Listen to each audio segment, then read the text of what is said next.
अ, मैं मतलब यही कहना चाहता हूँ कि मतलब किसी भी घर का बच्चा अगर कुछ बड़ा करता है, कुछ अच्छा करता है अपने पेरेंट्स के लिए, अपने जो चीज़ उसको मतलब हमेशा आगे लेके जाती है, तो उसमें फैमिली हमेशा प्राउड ही फ़ील करती है। और वैसे ही मेरे फैमिली ने भी मुझे इतना सपोर्ट दिया है, इतना प्यार दिया है हमेशा से बचपन से ही। और आज मुझे जब वो टॉप 6 में भी देख रहे हैं ना, तो वो मुझे ऑब्वियसली विनर ही मान चुके हैं, क्योंकि उनके लिए मैंने वो सपना पूरा कर दिया जो वो चाहते थे। कि क्योंकि मुझे बचपन से ही म्यूज़िक में लगाव था, और वो देखकर उन्होंने कहा कि अगर वो कुछ अच्छा कर गया तो हम लोग को बहुत खुशी होगी। तो उन्होंने ये देखा, तो उसके बाद उनके मतलब खुशी का ठिकाना ही नहीं है। मतलब वो हमेशा बहुत ही खुश रहेंगे। और साथ ही किस तरह का मतलब लोगों से रिस्पॉन्स आ रहा है, क्योंकि टॉप 6 में आप पहुंच चुके हो और फाइनल भी हो सकते हो, क्योंकि बहुत ही प्यारा आप गाना है। तो मैं थैंक यू। आपका गाना भी सुना हूँ, बहुत थैंक दिल यू। को छू लेता है मेरे। थैंक यू सो तो मच। उसको लेकर क्या कुछ बताना चाहोगे? फाइनल्स पे तो मतलब आना हमारे लिए ड्रीम ही जैसा था, इसलिए मतलब इनफैक्ट सबके लिए ड्रीम जैसा था। इसलिए इस बार का हमारा फिनाले द ड्रीम फिनाले हो रहा है, क्योंकि यहाँ पे देश भर के ऐसे ऐसे कोने से बच्चे आ रखे थे जिनके बहुत सारे सपने थे, और वो उस सपने का शुरुआत ये इंडियन आइडल स्टेज था। और वहाँ से उनका शुरुआत होकर यहाँ तक पहुँचना, जो एक पूरी जर्नी जो हमारी चली है, वो शायद हम बहुत ज़्यादा मिस करने वाले हैं शो ख़त्म होने के बाद। पर बहुत कुछ सीखा है, बहुत कुछ हमने यहाँ पे अपना लिया है, जो हमें बहुत ज़्यादा काम आने वाला है यहाँ से जाने के बाद। और हम अपने म्यूज़िक को इतना ज़्यादा जस्टिफाई करेंगे आगे जाके कि इंडियन आइडल का नाम और भी ज़्यादा रोशन हो कि हम इंडियन आइडल के कंटेस्टेंट थे। और साथ ही इन दिनों में मतलब अगर कहीं पे भी जाओ, कुछ भी करो, तो लोगों कहीं ना कहीं लगाव हो जाता है। हम्म। तो आपको किससे सबसे ज़्यादा लगाव हुआ है इन छः छः खिलाड़ी के बारे में? अच्छा, छः छः में से ओके। तो कंटेस्टेंट्स में सबसे ज़्यादा लगाव मतलब मुझे शिवम से है टॉप 6 में। और वैसे तो बहुत सारे कंटेस्टेंट थे, बस अभी मैं टॉप 6 की बात कर रहा हूँ। पर उसमें शिवम है, चिराग है, और जो हमारे 3 बॉयज़ हैं उनका तो बहुत ही हंसी मजाक चलता रहता है। बाकी लड़कियों में तो मैं सबसे ज़्यादा फ्रेंडली हूँ, और उनसे कनेक्ट रहता हूँ, उनसे हंसी मजाक चलता रहता है, मस्ती भी चलती है, म्यूज़िक भी चलता है। और इतना ज़्यादा हम इन्जॉय करते हैं इस जर्नी को, तो वो तो भूल ही नहीं सकता। और साथ ही में देखा आपका सॉन्ग भक्ति लहरी की आवाज़ में भी आपने गाना गाया, और हाँ। हाँ। मतलब लोग दिल छू लिए थैंक यू। जो गाया।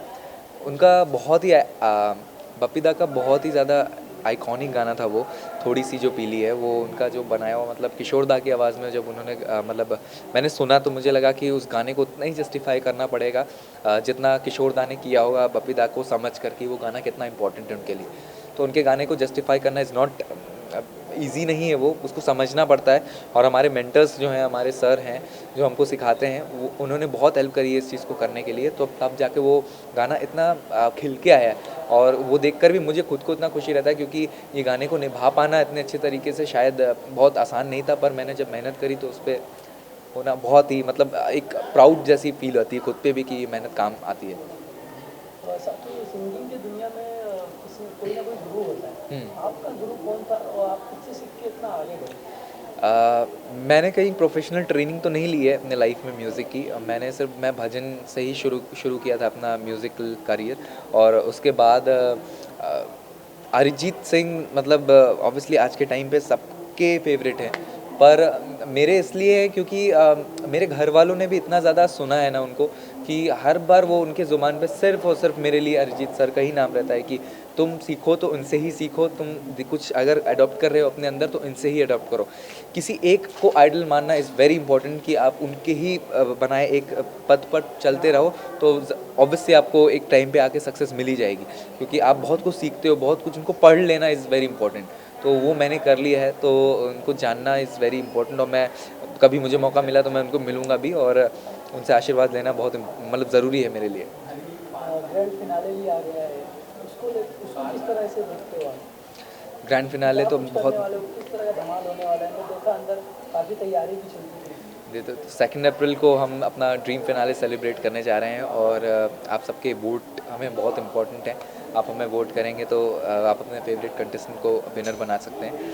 और उसके बाद ये जो पूरी जर्नी हमने अब तक ड्रीम फिनाले तक की देखी है, वो बहुत ही ज़्यादा मस्ती भरी भी रही है, कठिन भी रही है, क्योंकि आज कंपटीशन है, बहुत टफ कंपटीशन है। इतने 7 लाख सिंगर्स हैं पूरे इंडिया में जो इतने मतलब रोज़ स्ट्रगल करते हैं। तो इस स्टेज जो हमको मिला है, ये इसकी बहुत इज़्ज़त है। और इस इज़्ज़त को हमें हमेशा बरकरार रखना है, मैंने ये सीखा है। और जो लोग हमारे पीछे लगे रहते हैं, जो हमें आज आइडल बनाए हैं, जिन्होंने हमें आइडल का टैग दिया है, वो बहुत इंपॉर्टेंट है उनको जानना कि उनके पीछे कितनों की मेहनत है। तो उन सभी क्रूज़ को, हमारे गुरु को, हमारे पेरेंट्स को, हमारे भगवान को बहुत ज़्यादा थैंक यू कि उन्होंने आज हमें ये मौका दिया कि हम अपना टैलेंट इतने बड़े मंच पे रिप्रेजेंट करें और हम अपने फैमिली को प्राउड फील कराएं। और साथ ही इसके आगे हम कौन से रियलिटी शो में आपको देख सकते हैं? मैंने एक्चुअली रियलिटी शोज़ मैंने इतने ज़्यादा, मुझे लगा नहीं था कि मैं जाऊंगा, पर मैं इंडियन आइडल को ही बहुत ज़्यादा ही मानता था और इंडियन आइडल से अलावा मैं शायद किसी को नहीं चुनूंगा। और इसके बाद मेरी जर्नी सिर्फ़ और सिर्फ खुद के लिए रहेगी, ना कि रियलिटी शोज़ के लिए। सिर्फ खुद के लिए मैं करूंगा और इंडियन आइडल जो मुझे एक टैग दिया है, जो एक स्टेज दिया है, उसको प्राउड फील कराने के लिए मैं बहुत मेहनत करूँगा। तो किसी मूवी में आपको देख सकते हैं गाना गाते हैं? बेशक मैं कोशिश करूँगा। बिल्कुल, बिल्कुल, मेरे खुद के एल्बम्स और खुद के गाने जो आते रहेंगे, इसके बाद बैक टू बैक मैं कोशिश करूँगा एक्टिव रहूँ। और उसके बाद मूवीज़ में गाने भगवान की कृपा रही तो मिल जाएंगे, और मेरे फेवरेट जितने भी एक्टर्स रहेंगे उनके लिए मैं गाना गा पाऊँ। तो साथ ही उनके बारे में क्या कुछ कहना चाहोगे जो आपको जिताने वाले अवार्ड देते हैं, आपके फैंस? उनके लिए मेरे पास एक्चुअली शब्द नहीं है कि मैं क्या बोलूं, क्योंकि उन्होंने इतना ज़्यादा सपोर्ट किया। मैं कभी कभी एक्टिव भी नहीं रह पाया उनके लिए, पर उसके बावजूद उन्होंने इतना सपोर्ट किया मुझे और इतना आज यहाँ तक पहुँचाया। तो मेरे यहाँ तक के सफ़र में आधे से ज़्यादा हाथ तो उन्हीं का ही है। तो थैंक्स टू देम, सारे ऋषियंस को, जितने लोग मुझे फॉलो करते हैं, जितने लोग मुझसे कनेक्टेड रहते हैं, उन सभी को बहुत ज़्यादा thank you. Thank you sir. Thank you so much.